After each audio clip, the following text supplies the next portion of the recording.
Welcome back. You're watching Beyond World is One. I'm Akanksha Swaroop. Let's quickly cut across to the UNGA, where Prime Minister Narendra Modi is making a virtual address at the 75th UNGA. Production of the pre-recorded statements will be made by delegations from the national seats. Statements delivered by the representatives who are physically present in the Assembly Hall will also be made from the national seats.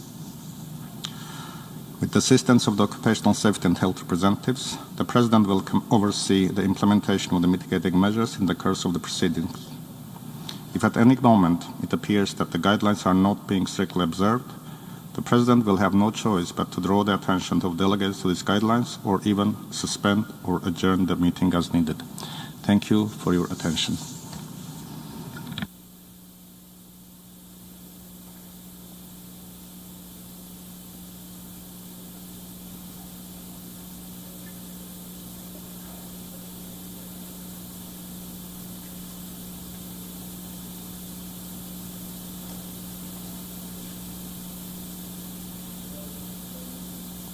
The 12th plenary meeting of the General Assembly is called to order.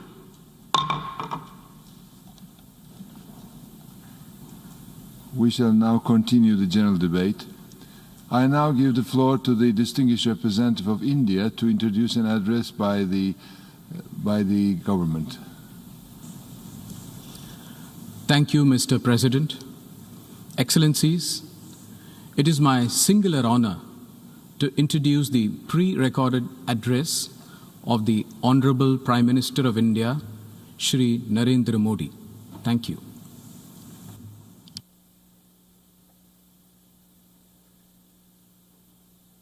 Respected President of the General Assembly, संयुक्त राष्ट्र की 75वीं on वर्षगांठ behalf पर of more than 1.3 billion people of India, 130 crore से ज्यादा लोगों की तरफ से every member state प्रत्येक सदस्य देश को of the United बहुत Nations. बहुत बधाई देता हूं। भारत को India is proud of इस the fact बात का बहुत गर्व है it is one of the founding members कि वो संयुक्त of the United राष्ट्र के Nations. संस्थापक देशों में से एक है। आज के इस On this historic ऐतिहासिक occasion, अवसर पर मैं I आप have come to सभी this के global साथ platform भारत to के share 130 the sentiments crore of लोगों की 1.3 billion people of India. इस वैश्विक मंच पर साझा करने आया। Your Excellency, अध्यक्ष महोदय, 1945 the world of की दुनिया 1945 was निश्चित significantly तौर पर different आज से from today's world. बहुत अलग थी। The global situation, sources, resources, problems, solutions, all were quite different. ऐसे में विश्व कल्याण की भावना And as a result, the form जिस संस्था का and the composition of the United जिस Nations, स्वरूप में गठन हुआ, established with the aim of global welfare, were in accordance with the prevailing situation of those times. आज हम एक Today, we are in a completely different era. In the 21st century, सदी में the requirements हमारे वर्तमान की and challenges of our present भविष्य की as well as our future आवश्यकताएं और चुनौतियां अब कुछ और है। इसलिए आज पूरे विश्व समुदाय के सामने एक बहुत बड़ा सवाल है कि जिस संस्था का गठन तब की परिस्थितियों में हुआ था, उसका स्वरूप क्या आज भी प्रासंगिक है? सदी बदल जाए और हम न बदलें तो बदलाव लाने की ताकत भी कमजोर हो जाती है। अगर हम बीते 75 वर्षों में संयुक्त राष्ट्र की उपलब्धियों का मूल्यांकन करें तो अनेक उपलब्धियां दिखाई देती हैं, लेकिन इसके साथ ही अनेक ऐसे उदाहरण भी हैं जो संयुक्त राष्ट्र के सामने गंभीर आत्ममंथन की आवश्यकता खड़ी करते हैं। ये बात सही है कि कहने को तो तीसरा विश्व युद्ध नहीं हुआ, लेकिन इस बात को नकार नहीं सकते कि अनेकों युद्ध हुए, अनेकों गृह युद्ध भी हुए। कितने ही आतंकी हमलों ने पूरी दुनिया को थर्रा कर रख दिया, खून की नदियां बहती रही। इन युद्धों में, इन हमलों में जो मारे गए वो हमारी आपकी तरह इंसान ही थे। वो लाखों मासूम बच्चे जिन्हें दुनिया पर छा जाना था, वो दुनिया छोड़कर चले गए। कितने ही लोगों को अपने जीवन भर की पूंजी गंवानी पड़ी, अपने सपनों का घर छोड़ना पड़ा। उस समय और आज भी संयुक्त राष्ट्र के प्रयास क्या पर्याप्त थे? पिछले 8-9 महीने से पूरा विश्व कोरोना वैश्विक महामारी से संघर्ष कर रहा है। इस वैश्विक महामारी से निपटने के प्रयासों में संयुक्त राष्ट्र कहां है? एक प्रभावशाली रिस्पांस कहां है? अध्यक्ष महोदय, संयुक्त राष्ट्र की प्रतिक्रियाओं में बदलाव, व्यवस्थाओं में बदलाव, स्वरूप में बदलाव आज समय की मांग है। संयुक्त राष्ट्र का भारत में जो सम्मान है, भारत के 130 करोड़ से ज्यादा लोगों का इस वैश्विक संस्था पर जो अटूट विश्वास है, वो आपको बहुत कम देशों में मिलेगा। लेकिन ये भी उतनी ही बड़ी सच्चाई है कि भारत के लोग संयुक्त राष्ट्र के रिफॉर्म को लेकर जो प्रोसेस चल रहा है, उसके पूरा होने का बहुत लंबे समय से इंतजार कर रहे हैं। आज भारत के लोग चिंतित हैं कि क्या ये प्रोसेस कभी एक लॉजिकल एंड तक पहुंच पाएगा? आखिर कब तक भारत को संयुक्त राष्ट्र के डिसीजन मेकिंग स्ट्रक्चर से अलग रखा जाएगा? एक ऐसा देश जो दुनिया का सबसे बड़ा लोकतंत्र है, एक ऐसा देश जहां विश्व की 18% से ज्यादा जनसंख्या रहती है, एक ऐसा देश जहां सैकड़ों भाषाएं हैं, सैकड़ों बोलियां हैं, अनेकों पंथ हैं, अनेकों विचारधारा हैं, जिस देश ने सैकड़ों वर्षों तक वैश्विक अर्थव्यवस्था का नेतृत्व करने और सैकड़ों वर्षों की गुलामी दोनों को जिया है। अध्यक्ष महोदय, जब हम मजबूत थे तो दुनिया को कभी सताया नहीं। जब हम मजबूर थे तो दुनिया पर कभी बोझ नहीं बने। अध्यक्ष महोदय, जिस देश में हो रहे परिवर्तनों का प्रभाव दुनिया के बहुत बड़े हिस्से पर पड़ता है, उस देश को आखिर कब तक इंतजार करना पड़ेगा? अध्यक्ष महोदय, संयुक्त राष्ट्र जिन आदर्शों के साथ स्थापित हुआ था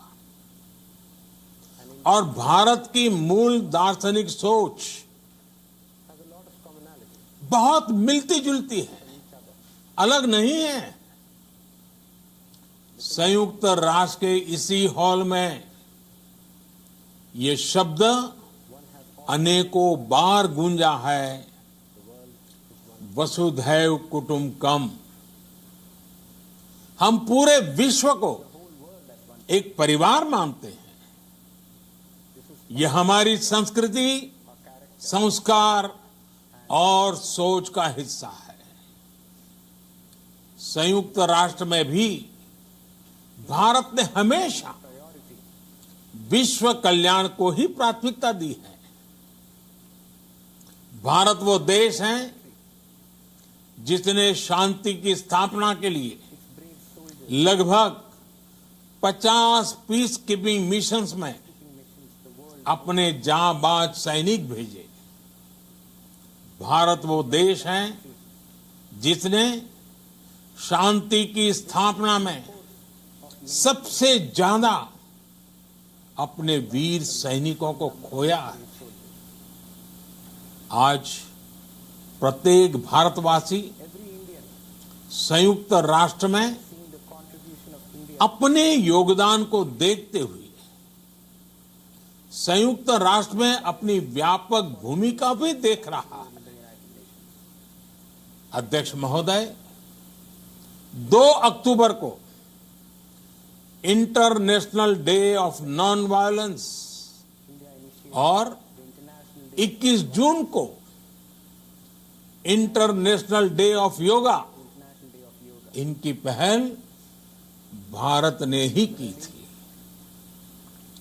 coalition for disaster resilient infrastructure और इंटरनेशनल सोलर अलायंस, ये भारत के ही प्रयास है।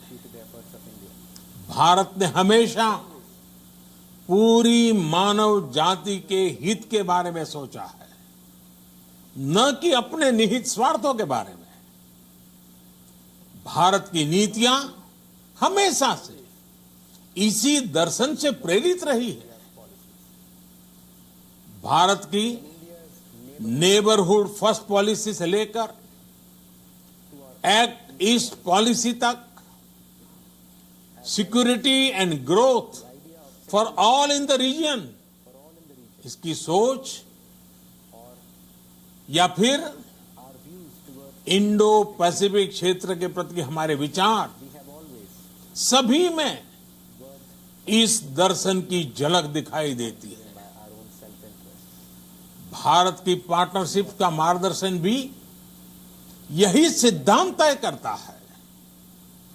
भारत जब किसी से दोस्ती का हाथ बढ़ाता है तो वो किसी तीसरे के खिलाफ नहीं होती।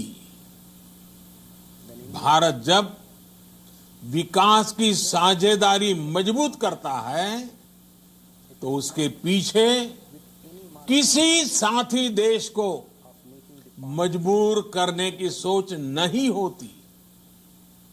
हम अपनी विकास यात्रा से मिले अनुभव साझा करने में कभी पीछे नहीं रहते। अध्यक्ष महोदय, पैंडेमिक के इस मुश्किल समय में भी भारत की फार्मा इंडस्ट्री ने 150 से अधिक देशों को जरूरी दवाइयां भेजी हैं। विश्व के सबसे बड़े वैक्सीन उत्पादक देश के तौर पर आज मैं वैश्विक समुदाय को एक और आश्वासन देना चाहता हूं। भारत की वैक्सीन प्रोडक्शन और वैक्सीन डिलीवरी क्षमता पूरी मानवता को इस संकट से बाहर निकालने के लिए काम आएगी। हम भारत में और अपने पड़ोस में फेज 3 क्लिनिकल ट्रायल्स की तरफ बढ़ रहे हैं। वैक्सीन की डिलीवरी के लिए कोल्ड चेन और स्टोरेज जैसी क्षमता बढ़ाने में भी भारत सभी की मदद करेगा। अध्यक्ष महोदय, अगले वर्ष जनवरी से भारत सुरक्षा परिषद के अस्थायी सदस्य के तौर पर भी अपना दायित्व निभाएगा। दुनिया के अनेक देशों ने भारत पर जो विश्वास जताया है, मैं उसके लिए सभी साथी देशों का आभार प्रकट करता हूं। विश्व के सबसे बड़े लोकतंत्र होने की प्रतिष्ठा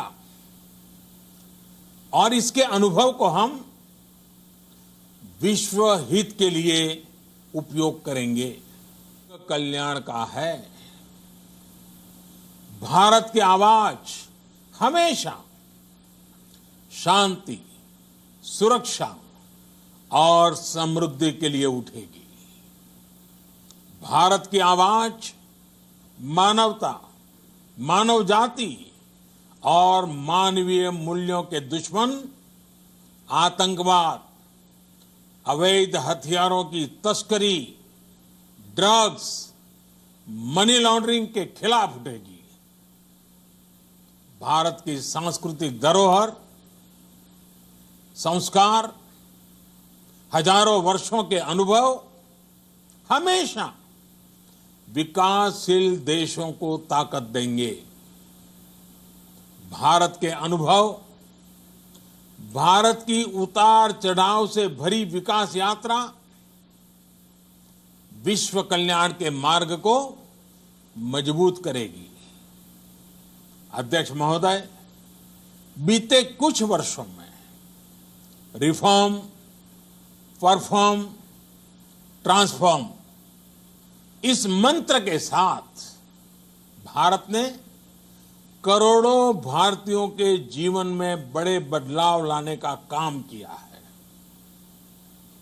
ये अनुभव विश्व के बहुत से देशों के लिए उतने ही उपयोगी हैं जितने हमारे लिए।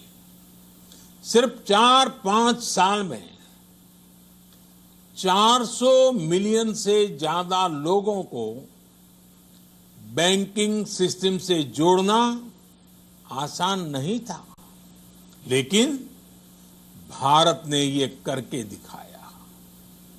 सिर्फ 4-5 साल में 600 मिलियन लोगों को ओपन डेफिकेशन से मुक्त करना आसान नहीं था, लेकिन भारत ने ये करके दिखाया। सिर्फ 2-3 साल में 500 मिलियन से ज्यादा लोगों को मुफ्त इलाज की सुविधा से जोड़ना आसान नहीं था, लेकिन भारत ने ये करके दिखाया। आज भारत डिजिटल ट्रांजैक्शन के मामले में दुनिया के अग्रणी देशों में है।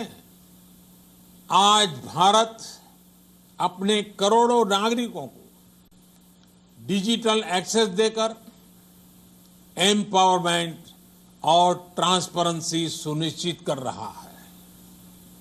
आज भारत वर्ष 2025 तक अपने प्रत्येक नागरिक को टीबी से मुक्त करने के लिए बहुत बड़ा अभियान चला रहा है।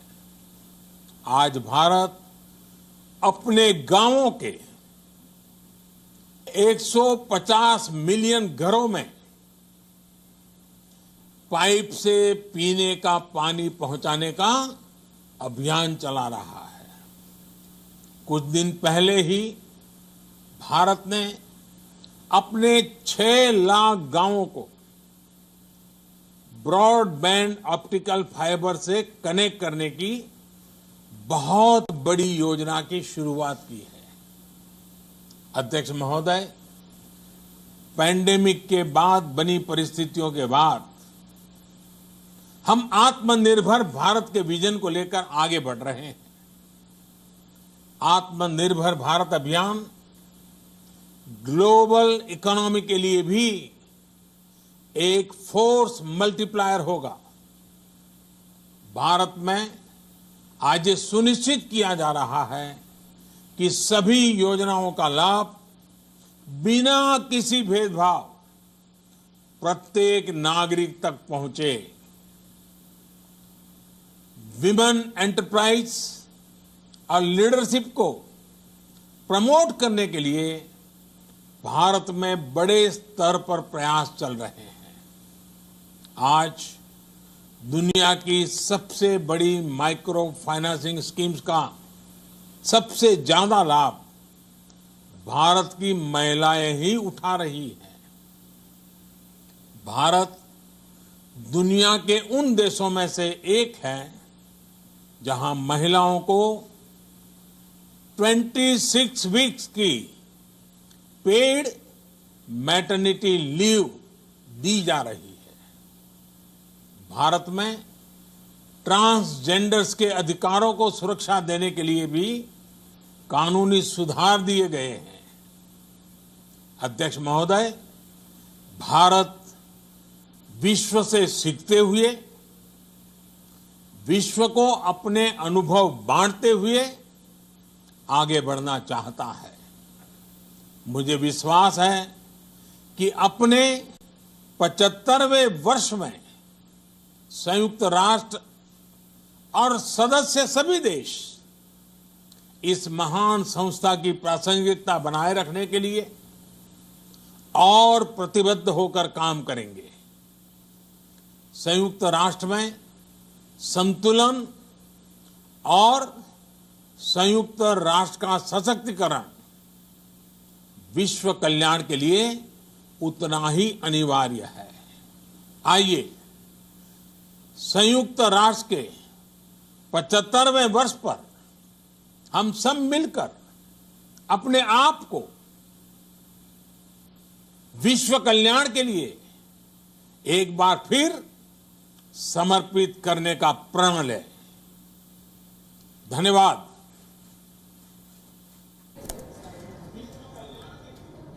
That was the Indian Prime Minister addressing the 75th UN General Assembly session through a virtual address.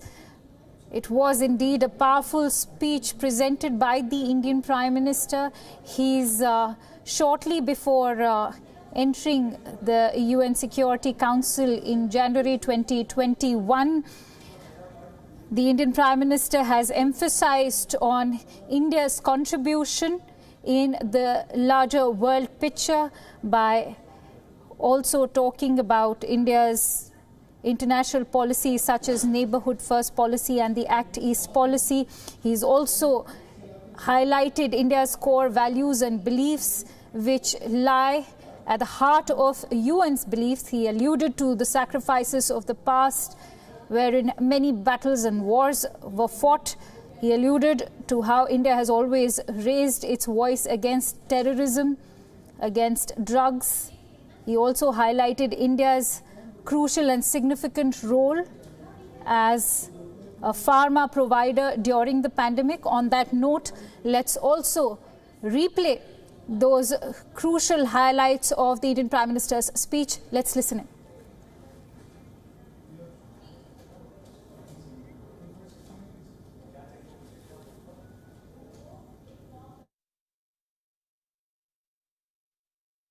Today, the people of India are concerned whether this reform process will ever reach its logical conclusion. For how long will India be kept out of the decision-making structures of the United Nations? This is a country which is the largest democracy of the world. This is a country with more than 18% of the world population. पिछले 8-9 महीने से पूरा विश्व corona वैश्विक महामारी से संघर्ष कर रहा है। इस वैश्विक महामारी से निपटने के प्रयासों में संयुक्त राष्ट्र कहां है? एक प्रभावशाली रिस्पांस कहां है? अध्यक्ष महोदय, संयुक्त राष्ट्र की प्रतिक्रियाओं में बदलाव, व्यवस्थाओं में बदलाव, स्वरूप में बदलाव आज समय की मांग है। Let's quickly get in a sense of perspective from our guest, Professor Brahmachalani, who's joining us live at this hour from New Delhi. Let's quickly cut across to Professor Brahmachalani. Thank you, Professor, for joining us. I'd like to have your analysis on the Prime Minister's speech. He said, for how long will India be kept away from UN's decision-making structure? How do you analyze this statement if you were to take it as a talking point? His speech was in two parts. The first part was a powerful statement in favor of the long-pending reform of the UN. And the second part highlighted the achievements of his own government.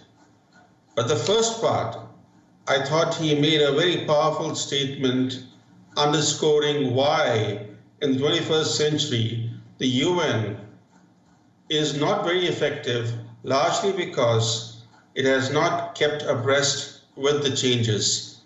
He pointed out that India, the world's largest democracy, that is home to more than 18% of the world's population, cannot be kept out of decision-making structures indefinitely.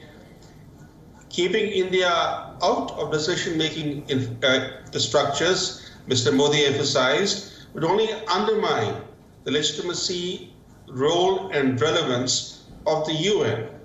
So I thought that his statement urging for reform of the UN was a good statement. It pointed to the need for the UN to become more relevant in today's situation. Prime Minister Modi also referred to the coronavirus pandemic and the UN's lack of leadership and lack of response. He asked, where is the UN in combating the pandemic? And you know, that's everybody knows that the UN is nowhere. The UN hasn't played the leadership role in battling the pandemic. Absolutely. Very well said, Professor. Do you think that by focusing on these aspects that you duly pointed out right now, he's also questioned the relevance of the UN and a need for the UN to now reform itself?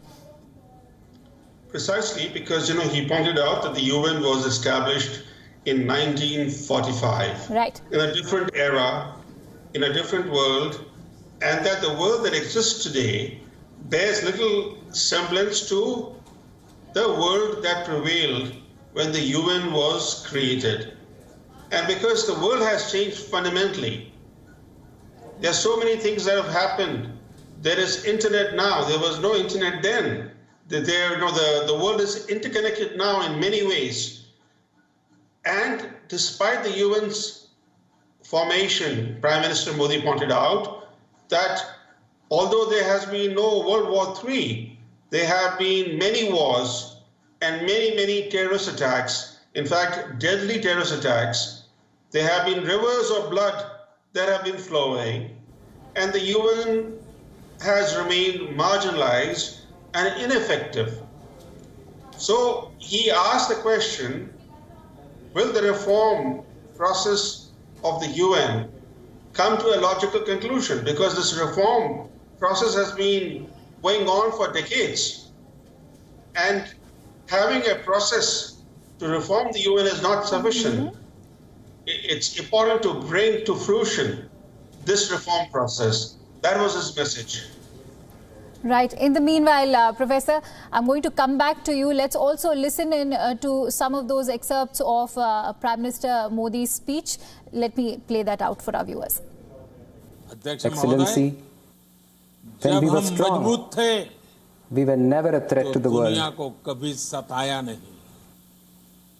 When we were weak, we never become a burden on the world. Excellency, how long would a country have to wait, particularly when the transformational changes happening in that country affect a large part of the world? A very, very impactful statement coming in from the Indian Prime Minister, Professor, where he says that the transformational changes of a country tend to impact the entire world. That's the time when it needs to be involved in the decision-making structure of the UN. How do you analyze this comment? Also, I'm going to ask you how significant has been the speech overall, considering India has also had to begin its term in the Security Council in January 2021. Yes, in fact, he referred to the fact that very soon in January, India will join the UN Security Council as a non-permanent member for 2 years. But he did emphasize the key point, which is that the UN is becoming less and less relevant. In fact, I would say that the UN is in decline, although it remains an important organization in some respects, and has some very good agencies like the WHO, UNESCO, and the FAO. But overall, the UN as an institution has become increasingly marginalized in world affairs. This is unfortunate because there is no other alternative. The UN is the only international body that represents the international community, that is tasked with upholding peace and security. And yet, because the UN has not reformed itself and remains a mirror image of the situation that prevailed in 1945, with a large country like India not in the decision-making structures, the UN is unable to play an effective role. And that's a message that Prime Minister was trying to drive home in his powerful statement, which he delivered in his address to the UN General Assembly. Right. Professor, what was it that the Indian Prime Minister was trying to reach out to when he highlighted the fact that India has made its own international contributions, be it the International Yoga Day or, many such days that he also highlighted? Was he trying to reach out to certain aspects? Would you elaborate on those? He emphasized the point that India plays an important role in UN processes and in UN agencies. He pointed out that the International Day of Nonviolence, the International Yoga Day were Indian ideas. The Solar Alliance idea was an Indian idea. The fact that the public opinion in India is strongly supportive of the UN, despite India not being a permanent member of the UN Security Council. That element also he emphasized, but he did warn that unless the UN reform process moves forward, moves toward a logical conclusion, India's support cannot be taken for granted. So he did also sound a warning. I think the Security Council is the powerful institution at the UN, and we all know that it's supposed to be in charge of international peace and security, but its 5 permanent members play partisan geopolitics to promote their own individual interests, not the collective interests of humankind, as mandated by the UN Charter. And I think the one very important subtext to Prime Minister Modi's speech was China. Right. Right. As I was hearing Prime Minister Modi's speech, it was clear that when he was referring to as to how long India, will remain outside decision-making structures, that he was, in a way, pointing to the fact that China is there, but India is out. and that this cannot continue forever. And while India is a country that respects the rule of law, that respects international norms, we have countries. He didn't say China, but he was again, in a very implicit manner, pointing towards China. We have countries that do not respect international norms and rules, countries that actually also engage in acts that openly violate international law, such as, by acts of terrorism. So he was referring to India's two rogue neighbors. One is Pakistan, which sponsors terrorism in a blatantly open manner. And then we have China, which is another open violator of international rules. So the subtext was China, as he was hammering home the point that India cannot be kept out of the UN decision-making structures. Right. Professor, do you think that unlike Pakistan Prime Minister Mr. Imran Khan, who actually lashed out at India openly by raking up the Kashmir issue, Indian Prime Minister Narendra Modi's speech was way more effective because he managed to convey a very, very crucial message without naming any country? That's a very good point that you make. Without referring to any of India's renegade neighbors, he laid out in a very cogent, logical manner why India needs to be co-opted in the UN decision-making structures, why the UN's marginalization cannot be reversed unless India is part and parcel of the decision-making, why UN reform is so important for regional and international security. He made all those points without referring to the rogue Pakistan or the renegade China that India neighbors. Right. And speaking of which, at a time just yesterday when the United States, Russia and China were trading allegations over the responsibility of the coronavirus and the politicization of the entire pandemic, here we have the Indian Prime Minister who's also spoken about a very proactive role that India has played in terms of the pharma industry or even in terms of the vaccine production. How do you analyze this aspect? Again, he made an important point about the UN not playing a leadership role in battling the coronavirus pandemic, which is still crippling parts of the global economy, which is the greatest disaster of our time, and yet the UN leadership has been found wanting. And in that context, he pointed out how India is playing an important role in providing essential medicines. It has supplied medicines to more than 150 countries, and that it is ready to supply vaccines to the world once a credible vaccine emerges to combat the coronavirus. It's also important to remember that even though India is facing brazen aggression by China, in Ladakh especially, and that this aggression has been ongoing for more than 4 months now, that India has never referred to coronavirus as Wuhan virus or as the China virus. Mm-hmm. You know that President Trump of the United States openly refers to coronavirus as the China virus or the Wuhan virus, and the Indian officials have never used either of those terms. They go by the official term COVID-19 or call it the corona as an abbreviated term for this virus. But no Indian official, to my knowledge, has ever referred to the fact that this coronavirus emerged from China. It emerged from China because the Chinese authorities failed to take early steps to control the pandemic, right, where it originated.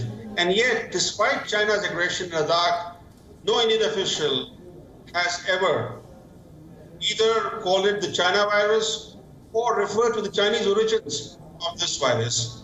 And Prime Minister Modi, in his speech, sought to continue with this line of not blaming China or linking this virus with China. Right, Professor, very well said. In fact, that was a very dignified way of reaching out and making a point on the part of the Indian Prime Minister. Also, Professor, I'm going to talk about the aspect of human rights that he very rightly highlighted. He spoke about women's rights, about how Indian women, India is one of the few countries which is providing one of the longest maternity leave to the women. He also spoke about rights of transgenders being worked upon in our country. How do you analyze this, especially if one were to contrast human rights vis-a-vis Pakistan, where we know minorities do not have any rights, or even China? Well, that was the contrast that Prime Minister Modi had in mind, but he didn't refer to either China or Pakistan. But he did point out to India and how Indian democratic system is seeking to empower the disadvantaged, including women, including economically marginalized sections of society, the socially disadvantaged communities in the country, and how his government has managed to make some remarkable achievements. And, as Prime Minister, he had to blow his own trumpet. So, he did talk about the achievements of his government. Every president or prime minister who addresses the UN, blows his or her trumpet. So it was not a surprise that Prime Minister Modi also sought to highlight some of the achievements of his government, including taking piped water to all villages, supplying electricity to all villages, creating a digital India, laying fiber optic network across the country. He mentioned a number of things that his government has achieved, and that was expected that that he would highlight his own government's achievements while addressing the UN. Right, Professor. Thank you so much for joining our broadcast today and sharing your precious inputs. Those were some very, very valuable aspects that were highlighted by you. Thank you. On that note, let's also play out some excerpts from Prime Minister's very significant speech today. In a strong statement at the United Nations, Prime Minister Modi reiterated India's UNSC bid, questioning how long the nation will be kept out of UN's decision-making structure. Listen in to what the Indian Prime Minister had to say. Today, the people of India are concerned whether this reform process will ever reach its logical conclusion. For how long will India be kept out of the decision-making structures of the United Nations? This is a country which is the largest democracy of the world. This is a country with more than 18% of the world population. The Indian Prime Minister also questioned the role of the United Nations in the pandemic response of the world. Listen in to what Prime Minister said. पिछले 8-9 महीने से पूरा विश्व corona वैश्विक महामारी से संघर्ष कर रहा है। इस वैश्विक महामारी से निपटने के प्रयासों में संयुक्त राष्ट्र कहां है? एक प्रभावशाली रिस्पांस कहां है? अध्यक्ष महोदय, संयुक्त राष्ट्र की प्रतिक्रियाओं में बदलाव, व्यवस्थाओं में बदलाव, स्वरूप में बदलाव आज समय की मांग है। I'm also joined in by our political editor, Mr. Kartikeya Sharma, who's joining us on the phone line for more analysis. Let's quickly go across to Kartikeya. Kartikeya, that indeed was a very powerful speech made by the Indian Prime Minister, who is the first speaker at today's session. How do you analyze his speech today, and how do you actually view the Prime Minister hitting out the issue of terrorism, considering a lot was being spoken about in terms of that, of terrorism being an agenda during his speech? You see, there are a couple of themes which have been very, Prime Minister Narendra Modi has been consistent.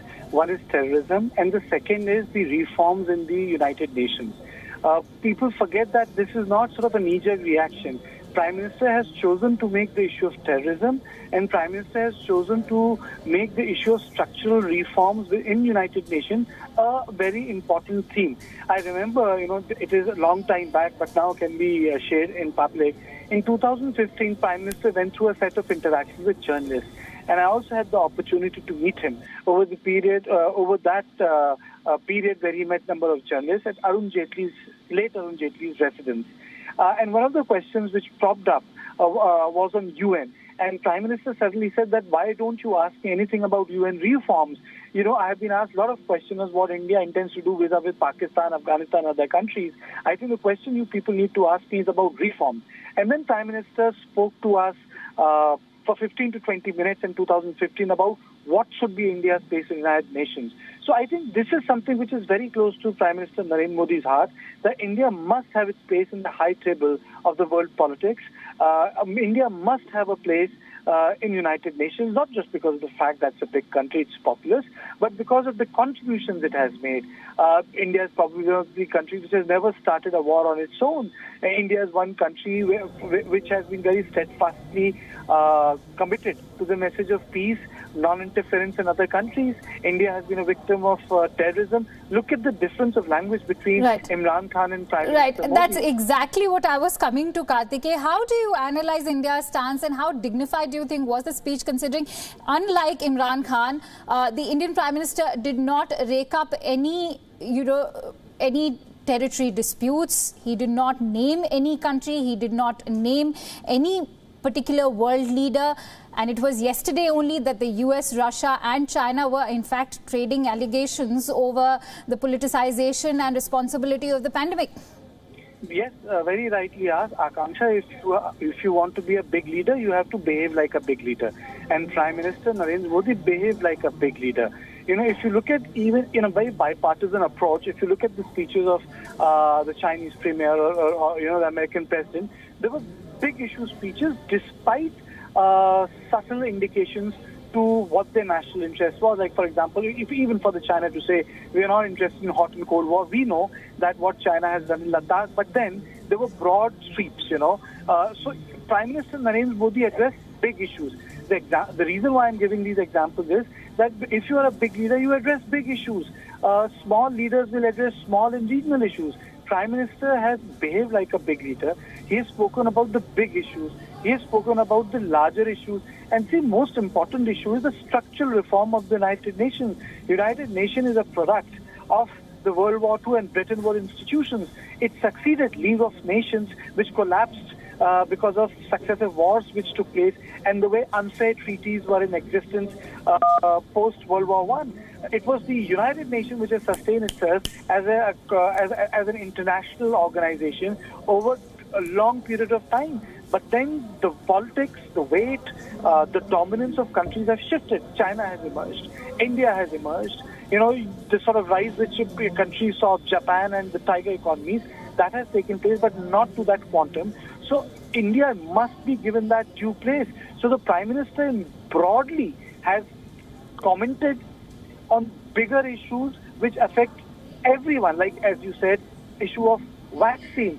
Prime Minister could have chosen to address in a very nationalist way. There have been a lot of comments by a lot of people in the medical community that vaccine nationalism should not become a norm, and vaccine should be available for everyone, poor, rich countries, everyone. And because the fear is that the rich countries might corner vaccine. But the Prime Minister, if you look at the way he spoke on the issue of vaccine, it was from a humanistic perspective. He did not speak from just New Delhi's perspective. He spoke from a global perspective of the contribution, of ability of India to help mankind, humankind, fight the problem of COVID-19. So I think for me, the depth of the speech lay in the fact that it was very global in nature, it was very diverse, and it spoke of, it had broad brushes, It wasn't, to use the word, very limited in the way in which Imran Khan raised issues, half of which were actually non-factual. All right. Thank you, Kartikeya. Those were some very, very precious inputs and very well said. The Prime Minister actually highlighted India's diverse and very versatile role and its contribution on the world stage. Thank you so much, Kartikeya, for bringing us on all those details. And with that, it's time to slip into a short break. Thank you so much for watching.